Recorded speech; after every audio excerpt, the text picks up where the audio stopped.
winners for our audience today were handing over the StrategEast Westernization Award in the Legal Westernization category.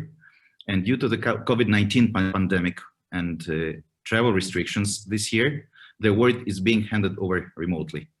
So the award in the Legal Westernization category is awarded to David Neuberger, Lord Neuberger of Abbotsbury, Chair of the International Advisory Board to Ukraine's High Court on Intellectual Property, for his contribution to the development of the legislation in the intellectual property rights in Ukraine.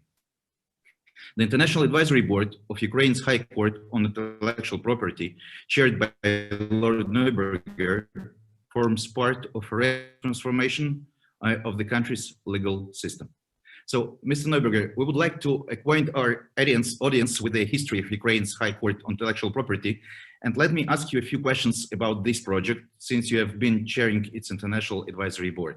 So first, please tell us what are the goals and the resources for this specific project? Well, the source, of course, in the end, it's up to the Ukrainian government and the Ukrainian judiciary to develop this project. But the British government provided some money, and Queen Mary University in London provided some expertise and some organization to assist the Ukrainian politicians, civil servants and judiciary in this important project. And they formed an advisory group, and I had the honor of being asked to chair it, which I did. And there were some very distinguished lawyers and judges from the UK and other countries, France, Germany, Switzerland, the United States, to name but some, who helped on this project, advised, considered the new rules, and also helped in the training of the judges to become intellectual property judges. And always, for many people in the Eurasian region, it's obvious that the British law is the most fair law, and that's why even some of the oligarchs are coming to British courts and to the High Court. All right. So, but why this initiative came from Brits, from your side to Ukraine? So, please tell us how it would, how did it come to this to be initiated by British side? Well, I think it was partly the British Council, partly the Foreign Office and the International Development Office, who are keen on behalf of the United Kingdom to help and enforce worthy projects outside the UK. But it was also people at Queen Mary College who were interested, including some Ukrainians who were interested in supporting this. And so it was a mixture, if you like, of practical academics, government and lawyers who drove this. And as I say, although the UK played a large part, there were a number of other judges from other countries and lawyers from other countries who provided their expertise. I see. And you know that the situation with the intellectual property rights in Ukraine is one of the unfortunately worst, even within the former Soviet or Eurasian region. And it's even been blacklisted in list 301 by USTR, United States Trade Representative. But what do you think are the perspectives of Ukraine to get out of these bad listings? And what do you think, how does the Ukrainian authorities cooperate with your initiative? Well, I think that in order to have a strong intellectual property system, you need all parts of the system to get together and ensure it. You need good laws, which are made by the legislature. You need lawyers who are honest and efficient and knowledgeable about intellectual property. And you need decent, competent, independent judges who administer the law. Because if you don't have all of those things, you won't have a system that has confidence. And I think our aim was to concentrate on having good judges. But in many ways in this area, if you've got good judges who are competent, reliable and respected, then it sets the tone for the legal profession, and one hopes that the government sees the enormous benefit of having a strong intellectual property system. Because it's these days, as your StrategEast whole policy stands for, you are moving to the knowledge economy, and intellectual property is central to the knowledge economy. And if you want to be a successful country when it comes to to the knowledge economy, you need to be strong on intellectual property law. And because otherwise people won't invest. Why should they if they don't know that the IP is going to be protected?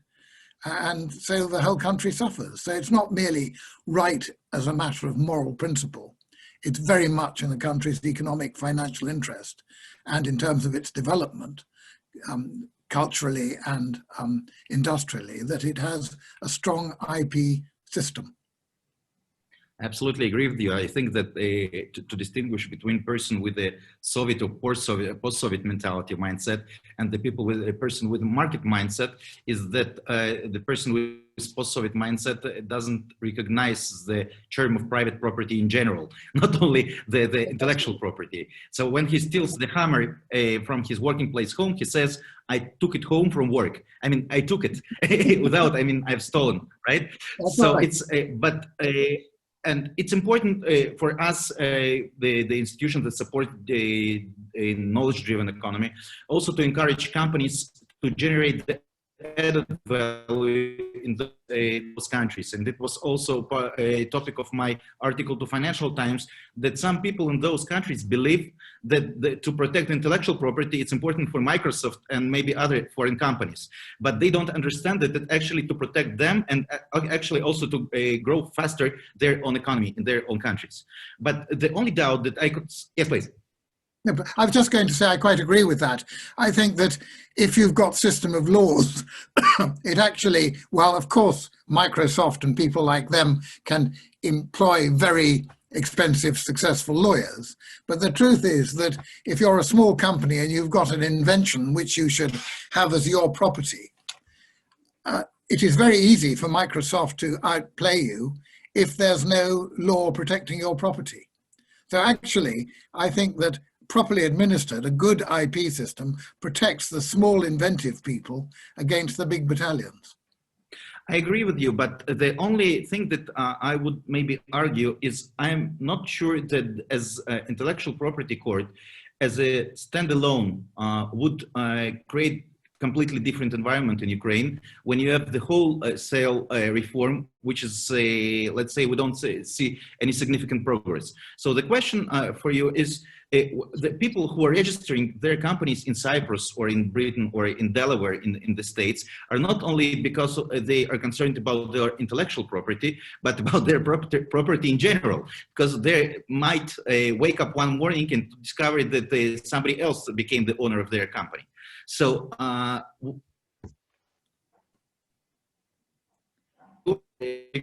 could deliver this alone tangible results in Ukraine, or it should be connected to the wholesale judicial reform in Ukraine?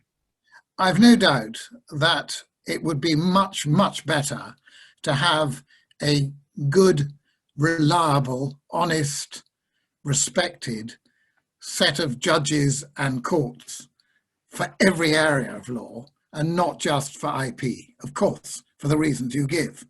Again, one comes back, it's morally right and it's economically much more sensible. And to that extent, if, and I'm not saying it is the case, but if it only is the IP courts and judges who have this respect in Ukraine, that is not nearly as good as if the whole system does. But nonetheless, I think it's worth doing for two reasons. First, at least in intellectual property, you will have some economic benefit and some public confidence and some international confidence. Secondly, when people see it working in IP because they have a successful IP court, hopefully it will persuade them of the importance of going more generally and having a generally reliable and respected court system. But I entirely agree with you. Having one part of the court system respected isn't nearly as good as having the whole system respected. Thank you. And the last question, the COVID-19 pandemic has significantly changed the lifestyle of many or a great number of employees who were transferred to remote work. Has it influenced your plans in Ukraine? How did the pandemic influence the project? It influenced the project a lot because I was lucky enough to go to Ukraine, to Kiev twice in connection with this arrangement, but I would have gone more often if it hadn't been for the for COVID-19. Similarly, when it came to training of judges and for the IP court, it had mostly to be done remotely because of COVID. So it has changed things, but that's no exception, as you rightly say. From generally speaking, all our lives have been changed. What it would have been like 30 years ago, before the days of Zoom, I do not know, but I've been lucky enough to be able to do my work almost unchanged, except it's much less satisfactory speaking like this than it would be to meet. But at least we can get what we want essentially said and done electronically.